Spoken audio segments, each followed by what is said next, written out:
Okay, so we're going to have a very quick, impromptu, simple quiz. Okay, not a big deal.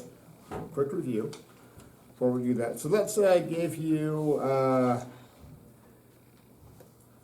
something like pencil, right? 2311 sodium plus. It sounds like a football play. 2311 sodium plus on 3. Great. Okay, so what information can you figure out from that? Tell me one thing that you can figure out. Charge. Charge. What's the charge? What does that mean? It's a minus. Has it? There's 10 electrons. Okay.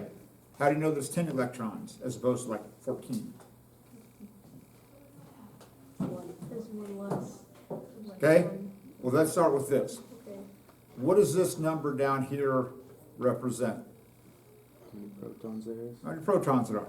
Okay. So that means in the nucleus there's going to be 11 positive charges. Okay. So if it was a neutral atom, how many electrons would there be?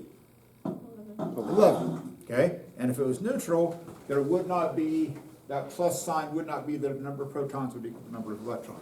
So remember, this is the dichotomy. A plus actually means that you have lost an electron. Okay. So there would be 11 and 11. We've lost one. That means we have 10 electrons. Keaton, what's this number up here? The mass number? Mass number. Okay. So which is the total number of what? Protons and neutrons. Protons and neutrons. Okay. So if we know we have 11 protons, how can we figure out how many neutrons there are? Subtract. Yeah, and this is why we stack it like this. So we can just subtract those and go, oh, that's 12. So there's 12 neutrons. Okay? So here's what's going to happen. You're going to be given a piece of paper, and back there's four tables set up back there. And what you're going to find is a big plastic weighing dish. And there's going to be numbered A, E, and I. So in this, you're going to have marbles, okay? So this is going to be important. So on this one, the black beads, and the instructions are here. You just look at the paper. So the black beads are the number of protons. The blue beads are the number of neutrons, okay? So blues are neutrons, it says it on here. And there's going to be a number written on the tray, and that's going to be the number of electrons. So there's nothing to count in terms of electrons. You're going to be told exactly how many electrons there are. So, for example, one table is going to have AEI. So you can go back there, and you're going to count the number of protons, the number of neutrons. You're going to write down the mass number, the number of electrons, and then you're going to put the whole symbol like this. Okay? So it's a pretty simple deal. So I just want to make sure it's a quick quiz, make sure everybody's kind of cool with where we're at. So because there's going to be, like I said, there's 4 tables, okay? And you're going to be working together. So if you don't have, so everybody doesn't have to like count that. So what I would do, there's 3 trays back there. I would divide and conquer. Say, you do this one, you do this one, you do this one. Okay? And then that way everybody, because I know you all can count marbles. Okay, that isn't the whole point of this. Is that, do you know what the marbles mean? But just pay attention to the fact that the black beads, so that we're all on the same page. Black beads are the number of protons. The blue beads are the number of neutrons. Okay, that's what's most important, so that you know what you're counting. Okay, so stop that. Okay, so let's continue this, going through this Coulombic forces thing. So when you talk about forces that hold particles together, okay, so for now, what we're talking about is what's happening within an individual atom. Okay, later on we'll talk about how atoms themselves bond together. So this is just what's happening within this. So what they figured out, so if you look at the sequence of events, they figured out there were atoms, okay, at the atomic theory. Then they said, okay, what are atoms made of? They thought it was the plum pudding model, so that had an even distribution. That was cool. Until Rutherford comes along, he shoots an alpha particle, which turns out that it's just a helium nucleus without the electrons at the gold foil. They pass right through. every once in, like literally 1 in a million, they would hit and they would bounce back. Okay, so they figured out that it's mostly empty space, and there's a very, very, very, very, very, very, very, very small, but yet very, very, very, very, very dense nucleus in the center of each atom. These were all physicists, and they said, oh, this is cool.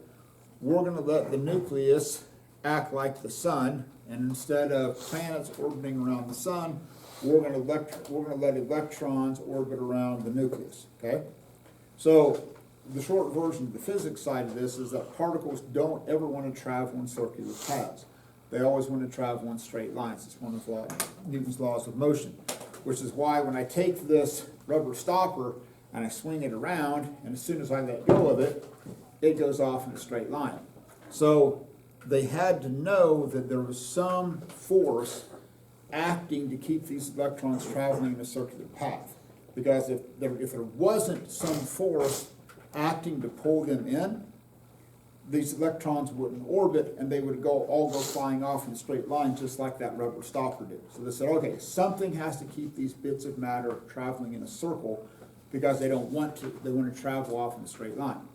So once they figured out that, oh, there's negatively charges and there's positively charges, oh, they said there's this attractive force. Okay. Now here's one thing I'm just going to point this out. Everybody focuses on the attractive force between the electron and the proton. Okay. If maybe you studied Newton's 3 laws. Okay. Newton's third law basically says that for every action there is a reaction. So yes, the electron is being pulled in by the nucleus, but that electron is also pulling back on the nucleus itself, because you can't have a force acting in only one direction. So I can't hit this table without the table hitting back on me. So the same thing is going to happen with these electrons. These electrons are being pulled towards the nucleus, but the nucleus is pulling back on them. So it's going to go in both directions. So when you talk about forces, there's 2 big things that drive this. And again, I will never expect you to actually do these calculations. I'm just showing you the format. So this K is just a number. Don't worry about it. It's 9 times 10 to the negative 9th. Don't worry about it. It's just a number. Then you have charge 1, charge 2, divided by distance squared. So you have 3 things that you need to know to calculate a force. You need to know how much charge there is. Okay, and the bigger the charge is, the greater the force, and then you need to know how far apart they are. So here's what I am going to expect you to know. That if you increase the number of charged particles, you increase the force. So we can say, okay, hey, force is directly proportional to charge. The more charge there is, the more force there is. Okay? But force is proportional to distance squared. So as your distance gets bigger, the force gets smaller. Okay, so you have 2 driving things on these calculations that you have to understand. Charge gets bigger, force gets bigger. Distance gets bigger, force gets smaller. Okay, got that idea? Okay, so when you get over to this page 2, and what they have here are 3 different metals. So you got lithium, you got sodium, and then you have potassium. So if you look on your periodic table, these are the alkali metals. Okay, these are on this first column. You have lithium, you have sodium, and you have potassium. Okay, what they all have in common, and this is going to form the basis of what we're going to talk about today. So today we're going to start talking about how you can look at an element on the periodic table and figure out its electron structure. Because the electron structure is what determines how an element is going to react. Is it going to lose electrons and form cations? Is it going to gain electrons and form anions? Or is it just going to say, you know, I'm just going to share my electrons, okay, like carbon. Carbon only has 4 electrons, it just kind of shares it. It's kind of this kumbaya, hippie kind of thing. Or you have the noble gases like helium, neon, argon. They don't care about anybody because they have this whole set of electrons and they don't care about reacting with anybody else. So, if you keep in mind that Mother Nature is a lazy prima donna, so Mother Nature is only going to do what's easiest for Mother Nature to do. So sometimes it's easier for Mother Nature to take an atom and lose its electrons. Sometimes it's easier for Mother Nature to take in electrons. Other times, Mother Nature goes, screw it, I'm good, I'm not going to do anything. Okay, so those are basically going to be the three big options. So what's happening here, and if you look at how this worksheet is done, so the lithium has this big arrow, and then the sodium kind of has like not so wide an arrow, and then potassium has small arrow. Okay, so this is going to be a function of distance. So if you look, that lithium, that single electron, and this is what we call valence electrons. So when you talk about how an atom is going to react, what you focus on are the valence electrons. You can kind of think of valence electrons as being like the bumper on your car. So if you're in a wreck, hopefully, it's your bumper that is involved in the wreck, because that's like farthest from you. So when we talk about how atoms react, we don't worry so much about what's happening on the inside. What we worry about is what's happening with those valence electrons that are on the outside. So here's the basic idea. So you have lithium, it has one electron, it's pretty close. You have sodium, it has one electron, it's further out. You have potassium, it has one electron, it's even further out. So there's two contributing ideas that play into this, okay? As you go from lithium to sodium, potassium, okay? Raman. As you go from lithium down to sodium, down to potassium, okay? What's happening to the number of protons in the nucleus when you go from lithium to sodium, potassium? That's right. So we're putting more and more protons in here. So one thing that's happening is that, it sounds weird, but the nucleus is becoming more positive. So we're cramming more and more and more and more protons within that nucleus, okay? So that's one thing that's happening. We're making more and more protons. But the other thing that's happening is that we're increasing the distance. So because of the fact that it's Q1, Q2 over distance squared, yes, we're actually increasing the number of protons. So increasing the number of protons actually increases the attractive force because you have more protons pulling on that electron, okay? But it's further and further and further and further away. And because that distance is squared, the increase in distance numerically has a bigger change than the increase in charge. So the increase in charge, if you look at force versus charge, that's a linear relationship. If you double the charge, you double the force, okay? But force and distance is a quadratic relationship because that's d squared. So when you're looking at a mathematical relationship, when you see something that's squared, that's going to be more important than if something that's just multiplied together. So even though as you go down, the nucleus is becoming more positive. We're increasing the number of protons. So that's trying to pull those electrons in farther. Okay, it's like, oh, more protons. Oh, come on. Okay, but the electron's going further and further and further and further and further away. And because it's distance squared, that's why that force becomes less. Okay, so that's going to become the dominant factor. So when you get to number 6 on there, it says, hey, what do those represent? All that's talking about is two things. Okay, it's talking about how much force there is and the direction in which the force is acting. Okay, so that's what that arrow points out. So the thicker arrow, hey, bigger force. Thinner arrow, less force. It's an attractive force. So then, what does the thickness of the arrow relate to the property given in part A? So the thickness indicates the amount of force. So, oh, big thick arrow, oh, big force. Thinner arrow, not so much. So we're going to spend a lot of time talking about your periodic table. So let's get used to the terminology. So when you look at your periodic table, we're going to be talking about two things. We're going to be talking about columns, and we're going to be talking about rows. So columns go up and down. Okay? Columns go up and down. Rows go across. So you can think of like a column, like a stone column or a marble column in front of the building. So columns go up and down. So I want to make sure everybody's cool with the terminology. Columns go up and down, rows go across. Got that? So when it asks on number 7, those elements, okay, are the elements in the same column or are they in the same row? They're in the same column. That's actually known as the alkali metals. We'll talk a lot of time about those. So, as you move from smallest to the largest atom, how does the distance between the outermost electrons and nucleus change? Oh, the distance gets greater. Not a big deal.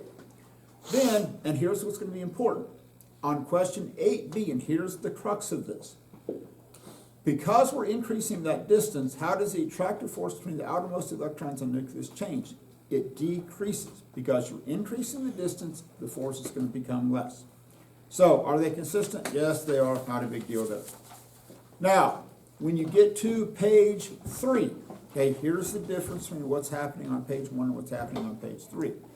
So on this one, you're keeping the distance the same, but you're increasing the number of positive charges.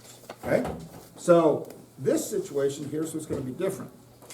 If you look at F equals K Q1, Q2 over distance squared. Basically what we're saying is that we're keeping the bottom number the same. Okay, so we're always going to be dividing by the same number. The bottom number stays the same. But because this thing isn't squared, if you look at those values, you're going from 2.3 to 4.6 to 6.9. Notice that that's a linear change. Okay, it's changing the same amount in each interval. So if you were to graph that information on A, D, E, and F, I don't know why they went from A to D to E to F, which seems weird. I don't know why they went into A, B, C. Not my deal. So that one, if you look at that force and charge, that's going to be a linear relationship. So you could graph this and you go, oh, hey, with one proton, that had a value of 2.3 times 10 to the negative 8th. When you have 2 protons, guess what? That goes up to 4.6. So this is very linear, okay? Because if you double the force, you double the charge. Distance and force is so not linear because it's distance squared and it's an inverse relationship, okay? So that's what you got to be able to see. So on 9A, what's your independent variable? Grace, what do you have for 9A? What's the independent variable there? Is it the number of protons or is it the force? Number of protons. Fantastic, because that's what you're changing. And the force is dependent upon the number of protons. Now, when you get to number 10, what would be the attractive force on a single electron if you have 5 protons in the nucleus? This is the beauty of this, is if you graph this out. So, since this is a linear relationship, basically find the slope of the line. Oh, plug in your value of 5. Or, because you know how much it changes from one proton to the next, to the next, to the next. So, you can go with that. Now, let's talk about number 11. Okay? Imagine that a second electron is placed to the left of the nucleus containing 2 protons. So imagine this. So here's your 2 protons, which don't want to be near each other because they have the same charge. And you have an electron over here. And then what we're saying is we're going to put an electron over here. Okay? Now, here's what you're tempted to think. Like it's going to be like a tug of war. It's like, okay, well, if I have a certain amount of force going this way, then if I put another electron on the other side, that I'm going to split that force in half. Okay, it's like a tug of war. Okay? That isn't what happens. So when you look at this calculation of F equaling K Q1 Q2 over distance squared, there's no way to put into this equation the fact that there's another electron on the other side. Okay? This is part of the story. So when you add another electron over there, that electron over there is going to feel the exact same attractive force as this electron is over here. Okay? So the fact that there's 2 of them doesn't make any difference. Okay? They're both going to feel the same attractive force. Mainly because mathematically, there's no way to differentiate that when you calculate that force. Okay? Now, in all honesty, this is such a simplified model. What actually happens with electrons is so very, very, very complex, okay? Because what happens is that these electrons are moving around the nucleus, okay? They're not stationary, they're moving close to the speed of light. And where it makes such an interesting dynamic is that as these electrons are going around, these electrons don't like each other. So these electrons are always trying to push away from each other. So in reality, this is so complex because you actually have two dynamics. You have these electrons that don't like each other, so they're all trying to like bounce off of each other. So imagine like with the balloons, okay? So imagine that I've got all these balloons that are negatively charged and they're moving around. They're always going to be pushing away from each other. And you're traveling at close to the speed of light as an added bonus. So we model it this way. In reality, it's horribly, horribly, horribly complex, but at least you can get an idea of what's going on. Now, when you get over to this page 4, okay, and it says read this, okay? So here's the deal. With this one, they're telling you, oh, you know, here's this force approximate 4.6 times 10 to the negative 8, right? So what is the approximate attractive force on each electron below? So here's what I want you to pay attention to. So on that first one, you have 2 protons, you have an electron here and an electron here.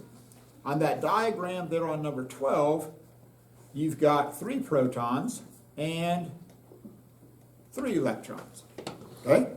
So here's what I want you to see. This is a linear relationship in terms of change. So when you had 2 protons over here, you come over here, you find 2 protons, oh, that's 4.6 times 10 to the negative 8. So when you have 3 protons, guess what? That's going to be 6.90 times 10 to the negative 4th. And the fact that you have 3 electrons around this doesn't make any difference, okay? Each electron is still going to feel 6.90 times 10 to the negative 4th newtons of force. And that's what that N stands for, is newtons, okay? Newtons is a measure of force. So your answer to 12 is still going to be 6.90 times 10 to the negative 4th because of the fact that that's the attractive force between those 3 protons and an electron. The fact that there's 3 electrons doesn't matter. Each one still gets that same amount of attractive force. Okay? Got that? We're good. What's up, Buttercup? All right. Now, let's talk about Model 4. Okay? So over here, what's happening is that you've got sodium, you got aluminum, and you have chlorine. So if you look on the periodic table, these going across are all in the same row. So when we did with lithium, sodium, and potassium, those are all in the same column. Now we're going to contrast this, and then we're going to go across on the same row. So columns go up and down, rows go across. So there's your answer to number 13. And then circle the outermost electrons in each of the atoms. Okay, don't make this difficult. Go up there, find the outermost electron, circle them. Okay, and what you'll see is that sodium has 1 outer shell electron, aluminum has 3, and chlorine has 7. Okay, so this is going to be important later on. As you go across, okay, the number of valence electrons gets bigger, okay? So if you look on this, I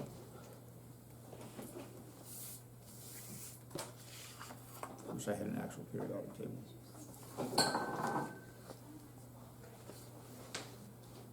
Okay, got it. So here's the basic idea. So when you look at that first one with lithium, sodium, potassium, those all have 1 outer shell electron. So if you follow the pattern, this has 1 outer shell electron.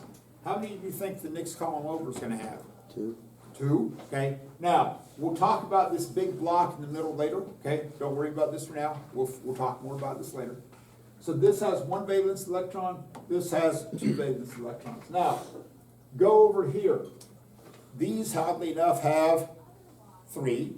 These have 4, these have 5, these have 6, these have 7, these have 8. Okay?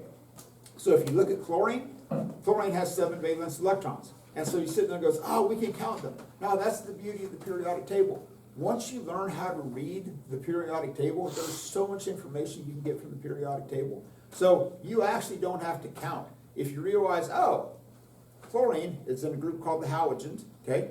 So those are the halogens. Oh, 7 valence electrons. Cool. You didn't have to actually count them. So if you can count which column that you're in, that's going to tell you how many valence electrons there are. And that's what we're going to worry about in terms of reactions. Okay. So when you get to number 15, it says which of the three atoms diagrammed has the strongest attraction for its outermost electrons? That's going to be chlorine. Okay. Now, how that's going to be important is that because chlorine has the strongest attraction for its own electrons, that means that it also is going to want to gain electrons from other atoms. So this is why chlorine, the halogens, they tend to gain electrons. They tend to form anions. Sodium's over there. It has 1 valence electron out there on the outside. It really doesn't care that much about it because of the fact that there's just one out there. It's like, okay, whatever. All right? So sodium really doesn't care that much for its electron. Chlorine, though, really does care for its electrons. So those are like the two extremes. So when you get to 16A, as you move across smallest to largest atom, does the distance between the outermost electrons and nucleus change significantly? No. It actually does. Okay? What you'll see later on in this model, they don't change it. In reality, what happens as you go across, the size of the atom actually becomes a little bit smaller. So chlorine in reality actually is a little bit smaller than a sodium atom is. They didn't bother with this, that's why I said does it change significantly? They said no, it doesn't. In reality, it does change.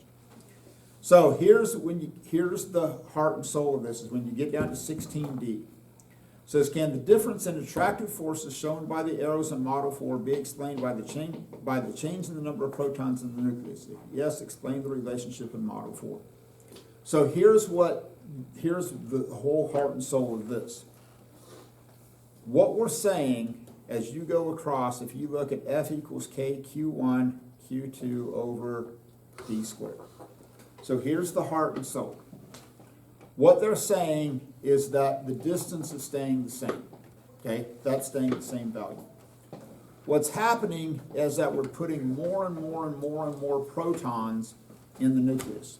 So as you put more and more and more protons in the nucleus, that attractive force is going to become greater and greater and greater. Yes. Now, the other side of it, we're also putting more electrons in them. But because the distance is staying the same, as we increase the number of protons, remember that each electron is still going to be feeling that same amount of attractive force. That was the whole point of the previous page. So this is why chlorine atoms have such a strong force for their electrons, because the nucleus is getting more and more positive. We're putting more and more protons in there, so those are pulling on those electrons a lot stronger. Now, when I taught this concept in Africa, okay, most of the kids that I taught grew up very like in small villages, and every family had goats. Okay, and so I taught electron theory in Africa using goats. It was like, okay, you have one goat, you have 7 goats. Okay, teacher, 7 goats, that is a lot. Yeah, go with me. Yeah, 7 goats. Okay, so if you have 7 goats, okay, that's a lot. Yes, teacher. Okay, so you're really going to hold on to those 7 goats because you're wealthy. Yes, teacher, we want to hold on to 7 goats. I said, now if you only had 1 goat, it's like, you really didn't care so much. It's like 1 goat. Okay, whatever. Okay, but if you had 7 goats, like, wow, that's a lot. Okay, so you really want to hold on to those 7 goats. So if you only had 1 goat, hey, it got eaten by a lion. Who cares? Whatever. It's just 1 goat. But if you have the 7 goats, it's like, teacher, we are wealthy. They're really going to hold on to the 7 goats. So when I explained atomic theory in Africa, we explained it in terms of goats, and they got it. So if you like goats or chickens or whatever your animals that you want to choose, you can explain. Maybe whatever. Peanut M&Ms doesn't make any difference to me. Now, when you get down to 17, okay, so here's what you got to be able to do is how to apply this. So the bottom of page 5 says, circle the element whose atoms have a stronger attractive force between their outermost electrons and the nucleus. Okay, so here's what you want to look at. So you have barium and you have calcium. Okay, are they in the same column or are they in the same row? Addie, are barium and calcium in the same column or in the same row? Look to the left-hand side of the periodic table.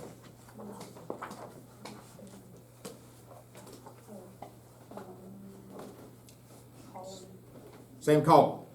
Okay? Which is higher up, calcium or barium?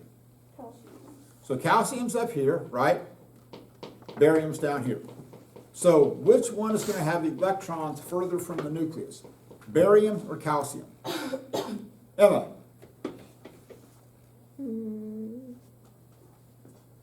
Which one's going to have electrons further from the nucleus? Calcium or barium? Barium. That's right.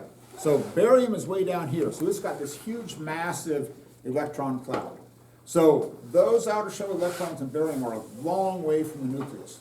So since it's such a long way from the nucleus, then that's going to have a weaker attractive force. So between barium and calcium, pick calcium, okay? Because those electrons are closer to the nucleus. Now, when you get to chromium and copper, okay, so what do you notice about chromium and copper? Same row, same column. Ethan, I can have your periodic table out. Emma, you got your periodic table. What do you know about chromium and copper? Same row, same column.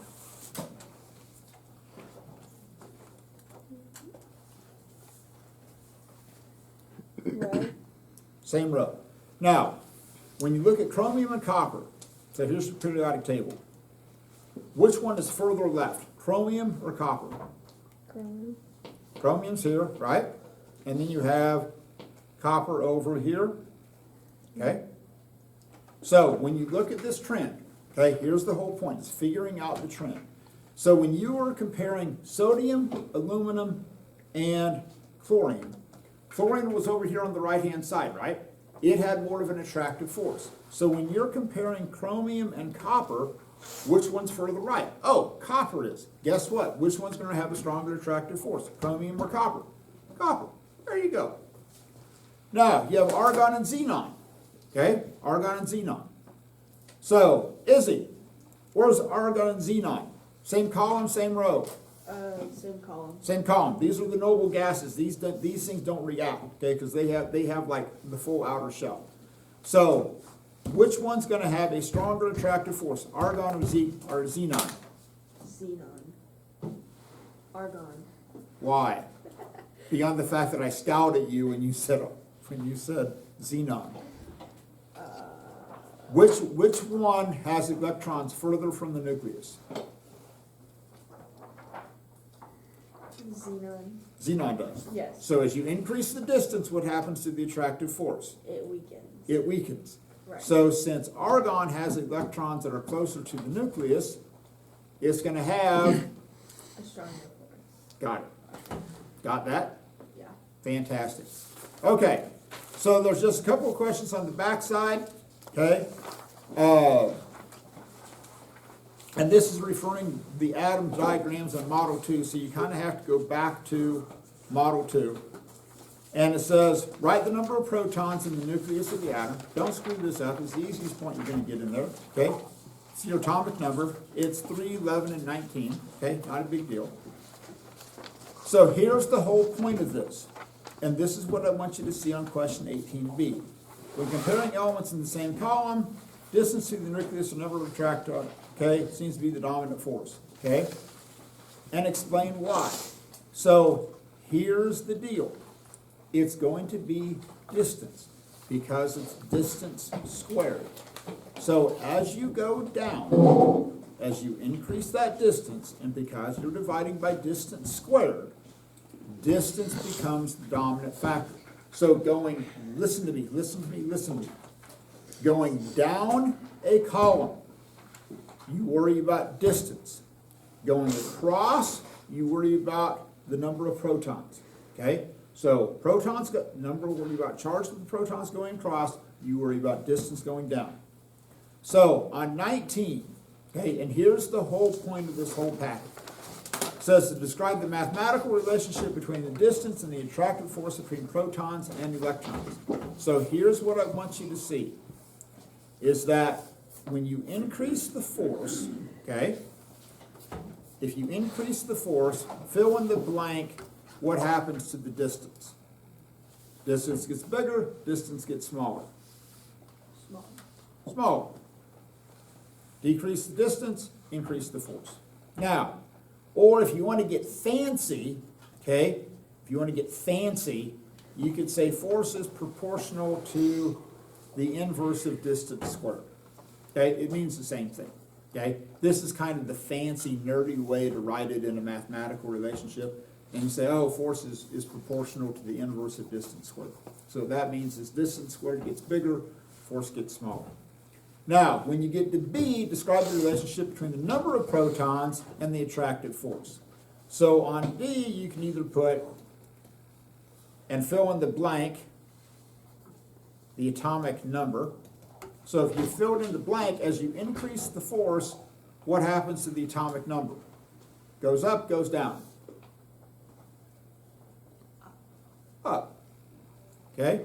Or if you want to get fancy, you could say force is directly proportional to Z. And remember, Z just means the atomic number. Okay? Got that? Good? Promise you. By the way, don't forget, your midterm final is going to be a week from today, and a lot of this is going to be on that. Okay? All right, so stop that camera, stand up, take a stretch. All right, so if you look at one of the most important things that you have to get out of Chem 1 is being able to recognize and determine how electrons are arranged around a nucleus, okay? So, many years ago, I came up with this electron hotel, okay? Some people like it because of the fact that it's a visual way to show how this happens. The ultimate goal is that we just use this as a stepping stone to figure out the structure, and then you ultimately just use the periodic table, okay? So part of this is, if there's anything or any topic that you have to know the terminology on electron arrangements is the most important in terms of vocabulary, because if you don't know the difference between an orbital and a sublevel, or between a sublevel and an energy level, then all of this is going to be lost. So the first thing I want to do is I just want to lay out the terminology. So if you're a visual person, play along with the hotel. So when you look at this electron hotel, you can think of these numbers here on the right, 1, 2, 3, 4, 5, 6, 7. You can think of that as the floors in the hotel. First floor, second floor, third floor, okay? So these are what we're going to call the energy levels. Now, the 2s, 2p, 3s, 3p, 3d, those are what we call the sublevels, okay? So in terms of the hotel, you can think of those as being the rooms on the floor, okay? So your first floor has 1 room. Your second floor has 2 rooms. The third floor has 3 rooms. So right away you're going to see a pattern. It's like, oh, right. The number of floor tells me how many rooms there are. First floor has 1 room. Second floor has 2 rooms. Third room has 3 rooms. Okay? And we label them S, P, D, F. Okay? And that's as far as we're going to go, S, P, D, F. That will get us where we need to be. So these rooms have specific names. All right? So you have S. Okay? Now, what you'll notice is that every floor has an S. Okay? Every floor has an S. No matter how high you go, you're always going to have an S. But what you'll notice is that it isn't until you get the second level that now you have a P sublevel. Okay? So the first floor only has S sublevels. The second floor has 2. It has S and P. The third floor has 3. It has S, P, and D. And then the fourth floor has S, P, D, and F. Okay? And that's as far as we're going to go. So when I say, hey, let's talk about a sublevel S, if you're a visual person, go, oh, that's the room in the hotel, okay? If you just remember sublevel, oh, that's a particular region. Now, if you like the visual, you can think of those round areas, okay, little circles. You can think of those as tables within the room, okay? So the S sublevel, no matter where it is, any S sublevel only has one table. Any P sublevel has 3 tables, any D has 5, any F has 7. So here's the other pattern that I want you to see. Notice that the tables increase by odd numbers. You go 1, P sublevel has 3, the D sublevel has 5, the S has 7. Okay? So you're increasing by 2, but you have odd numbers. So you go from 1, 3, 5, and 7. Okay? So those are the number of tables. Now, the technical name for these are what we call orbitals. Okay? So the orbitals are the technical name for a table. Now, here's what you have to understand from a mathematical perspective. So, once they figured out the nucleus and said electrons move like planets, they can't because of the fact that they would all collapse. So they had to find a different way to figure out how these are moving. Turns out they move in waves. We'll talk more about this later. So Erwin Schrodinger, who came up with his equations, described these in terms of regions of probability. So when you're talking about these orbitals, listen to me very, very carefully, because this is what everybody screws up. We'll talk about the shapes of orbitals, like the S sublevel is spherical, okay? What a orbital represents is the highest probability of where an electron is going to be, okay? I'm not saying that's where it has to be, but when we're talking about orbitals, all we're saying is that mathematically, this is the highest degree of probability. So imagine that you have a drawer full of socks, okay? And you have 10 socks in that drawer. 9 of them are white, 1 of those is red, okay? Imagine you have 10 socks. 9 are white, 1 is red. Most likely, what color of sock are you going to pull out if you randomly pull out a sock? White. Are you definitely going to pick out a white sock?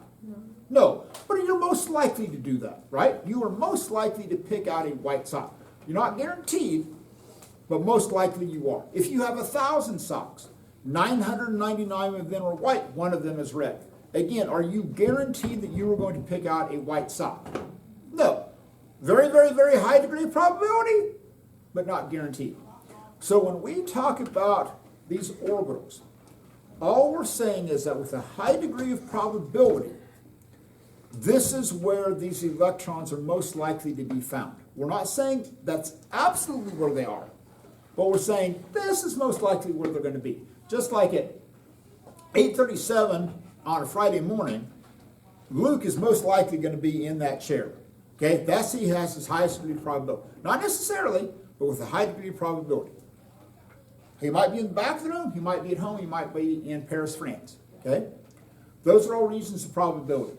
Highest probability is going to be right there in that chair. Okay? Not guaranteed, but most likely. So, listen to me. When we talk about these orbitals, these are the regions of probability. That's all they are. We don't say for certain, but most likely that's what they're going to be. Now, did y'all ever, when you were little, play the game Chutes and Ladders? Okay, know what I'm talking about. So this is somewhat modeled off Chutes and Ladders. So notice when you look at this, that there's little openings in between the rooms. Now the rule is, you can only go in those doors in that sequence. Okay, this is why some people like this visual approach. So what we're going to do is we've got to figure out how are we going to express this information. So we're going to start off, and we're going to go as simple as we can possibly get. And we're going to go with hydrogen. Okay?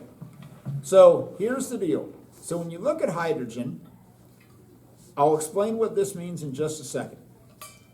So we express the orbital notation of hydrogen as 1s1.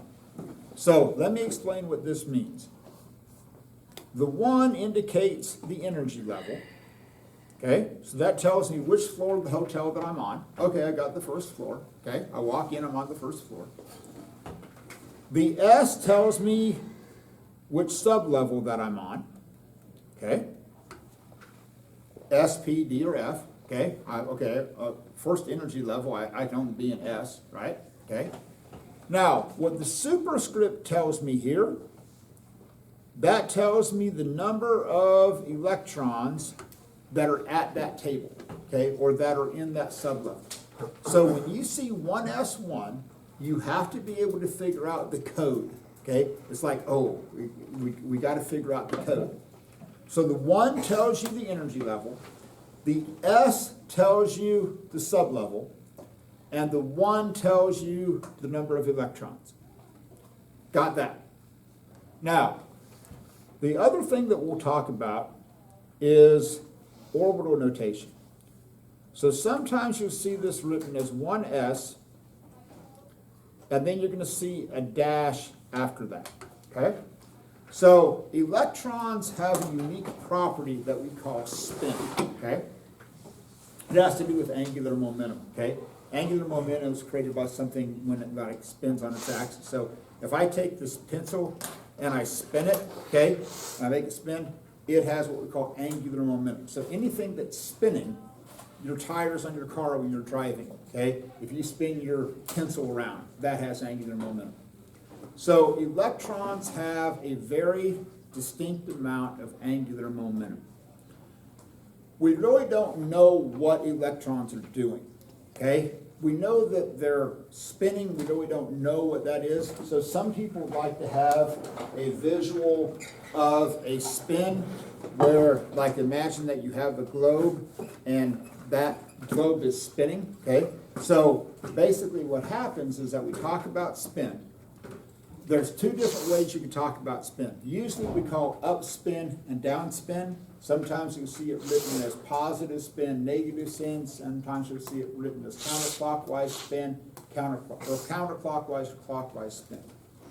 I don't care how you think of it. But here's the most important thing, is that when you put electrons into an orbital, this is what's known as the Pauli exclusion principle. It's named after a guy, oddly enough, he was a physicist. And his first name was Wolfgang, okay? If I ever had a son, I swear to God, that's what I would name him, is Wolfgang. It's like Wolfgang Burkamp. How cool would that be? So his name was Wolfgang Pauli, and he came up with what's known as the Pauli exclusion principle. So all the Pauli exclusion principle says is that no two electrons can be identical, okay? You cannot put, for example, if you look at 1s, in other words, I can't have two electrons that are spinning on their axis in the same direction, okay? It's not allowed. That's why it's called the Pauli exclusion principle. So what this means is if I have two electrons, what that means is I have to have one of them spinning what we call up, an upspin electron, and the other one's going to have a downspin. So here's the other way that you can view this, is that there's no two houses in the United States that have the exact same mailing address, because it would just create chaos.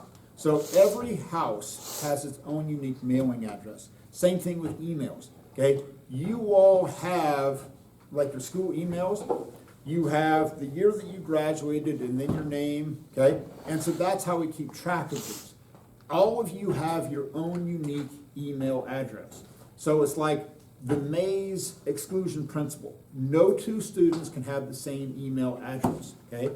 No two electrons can have the same orbital address, okay? You have to be able to differentiate them. So basically, how you can do this, you can write it as 1s1, that's cool, right?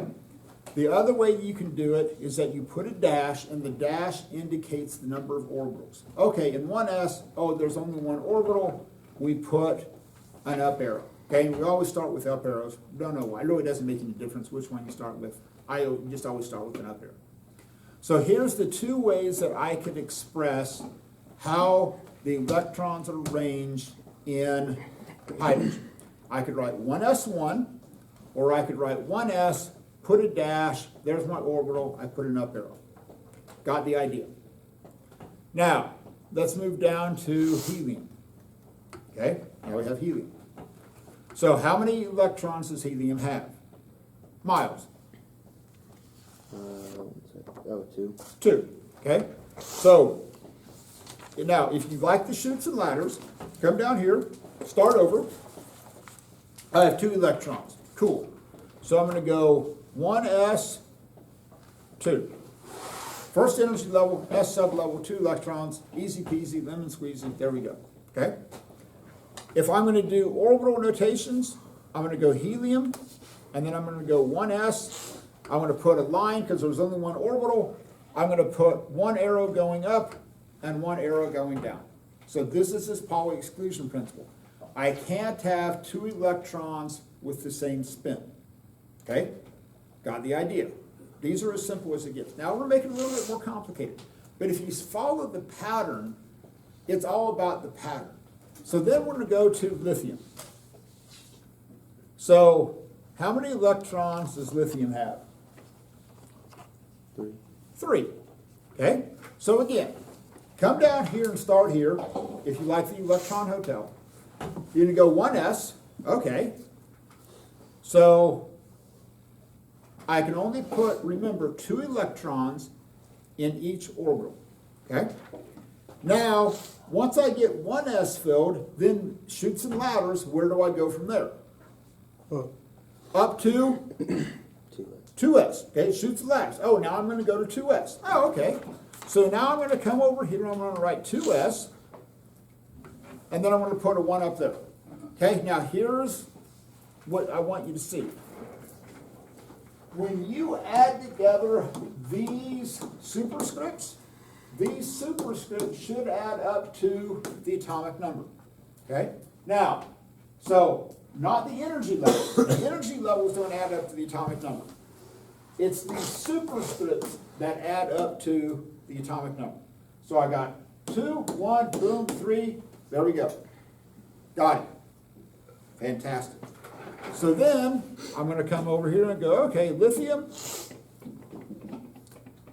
1s, I'm going to put a dash, 1 up arrow, 1 down arrow, then I'm going to go 2s, up arrow. Number of arrows indicates the number of electrons, easy peasy, lemon squeezy, we got it. Now, what's the next element going across after lithium? Atomic number 4, which is beryllium, Be. So we have 4, so we're going to go 1s2, 2s2. I go 1s, up arrow, down arrow, 2s, up arrow, down arrow. So at this point, on the Electron Hotel, we have filled the first energy level, we have filled the first room on the second energy level. And that's good so far. Now we got to get a little bit more complicated. So it's okay, we can handle it. So what's the next element after beryllium? Boron. Boron, right? So now we're up to 5. Pain, suffering, despair. So 1s2, 2s2. So on the Electron Hotel, what have we filled up? We filled up the first 2 rooms. So now where do we have to go? 2p. Now we have to go to 2p. So how many am I going to put in 2p? 1. Okay? And again, here's what I want you to look at. I add these together, 2 plus 2 plus 1, they add up to 5. That's the atomic number of boron. Okay? Now, the electron configurations. So you're going to come over here and you're going to go 1s, doink, doink. 2s, up, down. Now, when you do 2p, on your p sublevel, notice that there are 3 rooms, okay? These are 3 rooms. That's represented by the 3 dashed lines. So, how many electrons am I going to put in the p sublevel? Do not make this difficult. Ella, how many electrons am I going to put in that p sublevel?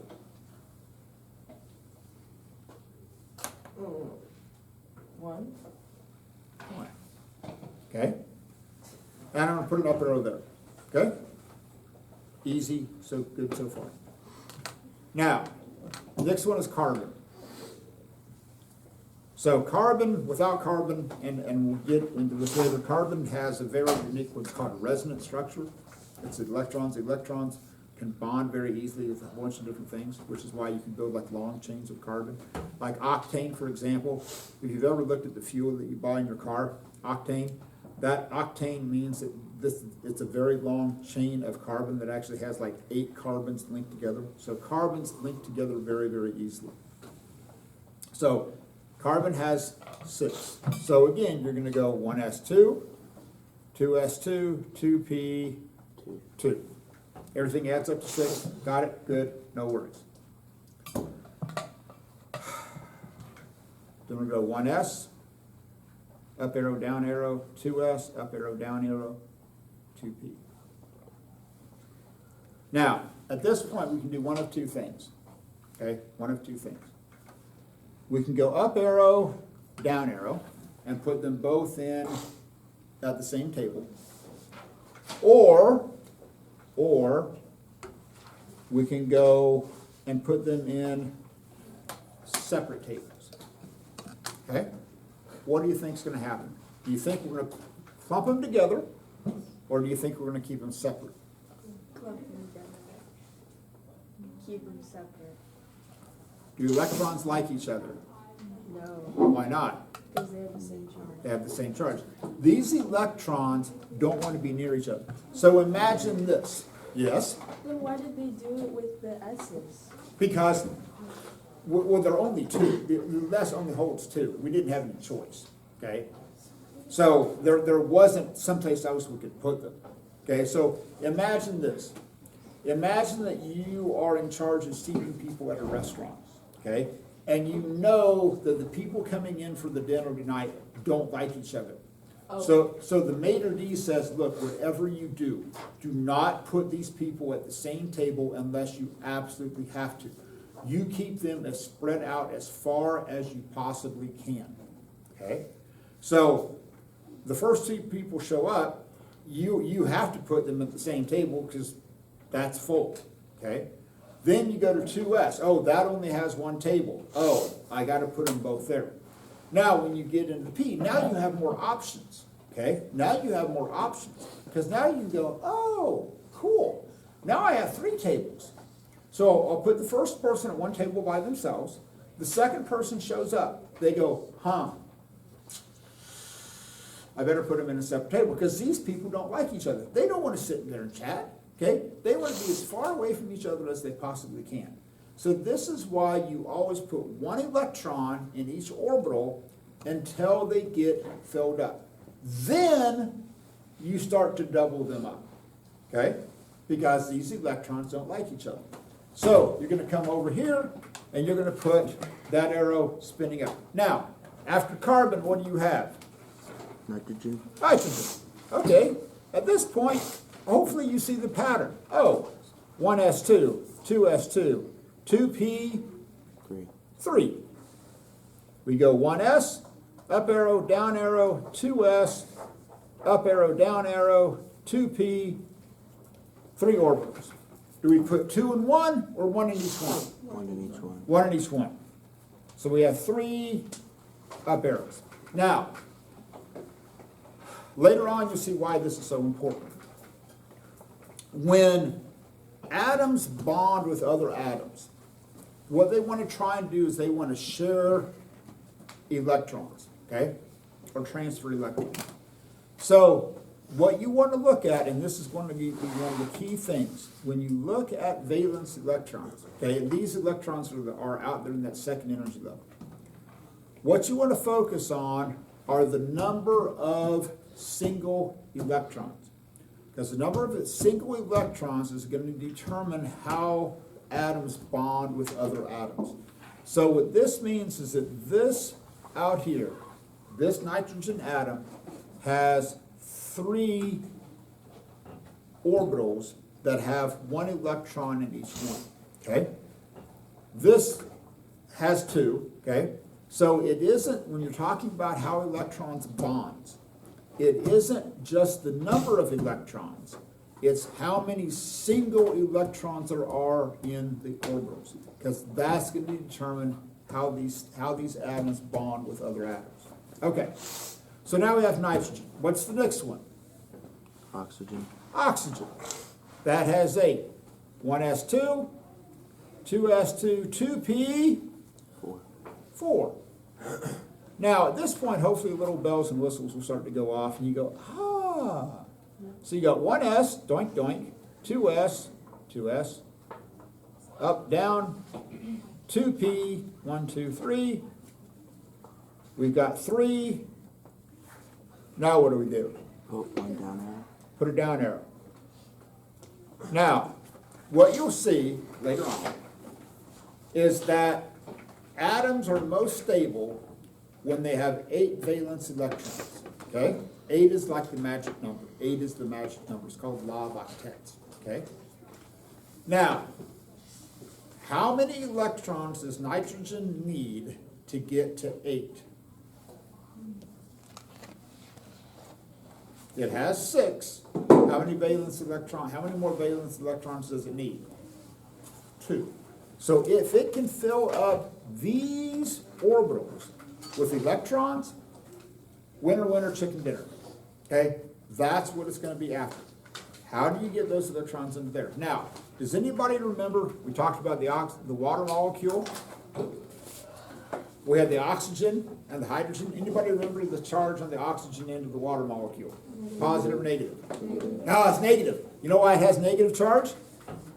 Because it wants to take in 2 more electrons.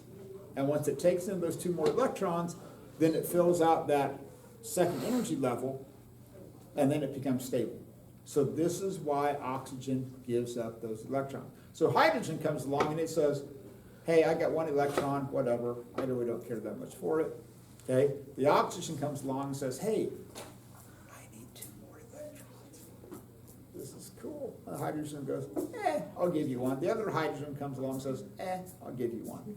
So then it can fill that out. Oxygen is cool. It satisfies the law of octets.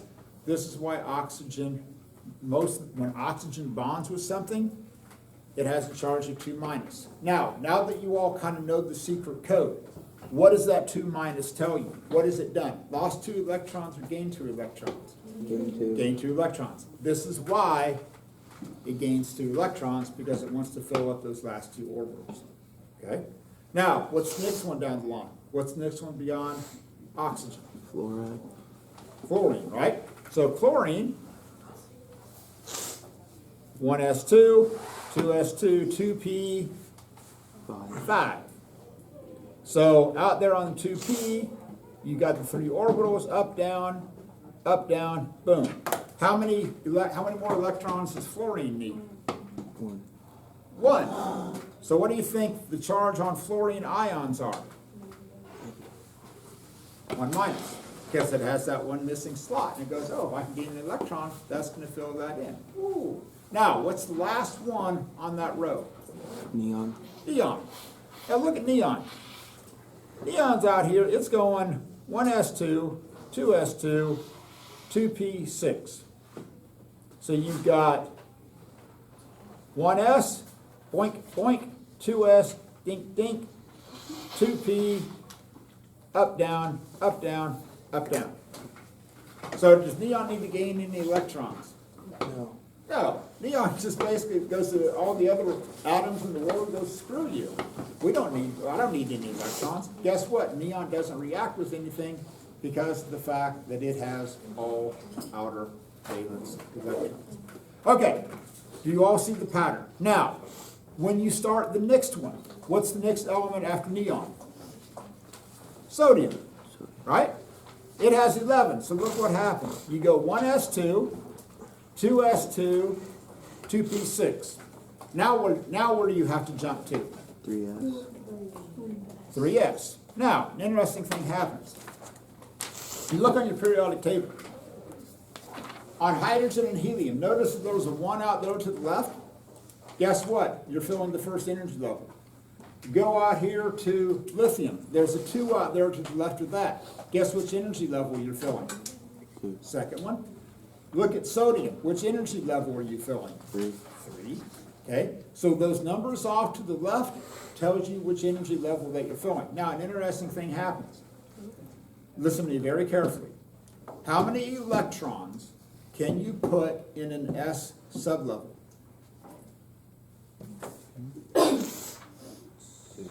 2. One orbital, 2 electrons, right? So, look at this lithium, sodium, beryllium going down. Notice that this column over here, okay, there's 2 of them. Guess what? That's where you're filling the S sublevel. Okay, so these first 2 columns, you're filling the S sublevel. Now, if you go over here, where you start with boron, carbon, nitrogen, okay, if you count across this section over here, notice that there's 6 columns. 6 columns. Which sublevel do you think you're calling? Which sublevel holds 6 electrons? S, P, D, or F? Luke. Which sublevel holds 6 electrons? S, P, D, or F?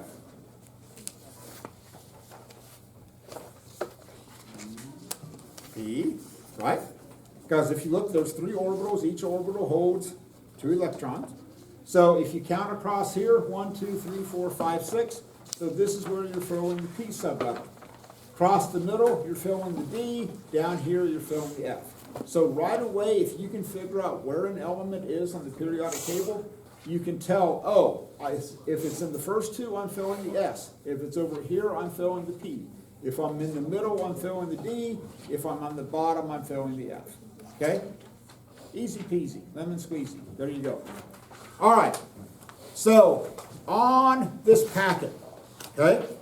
On this packet. At this point, you should have enough information to get all the way through page 13, okay?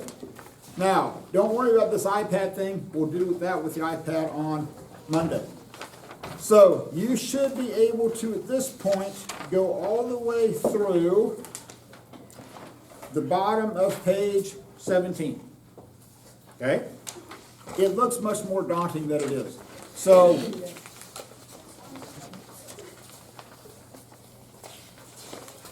Did we turn in the packet that we did? huh?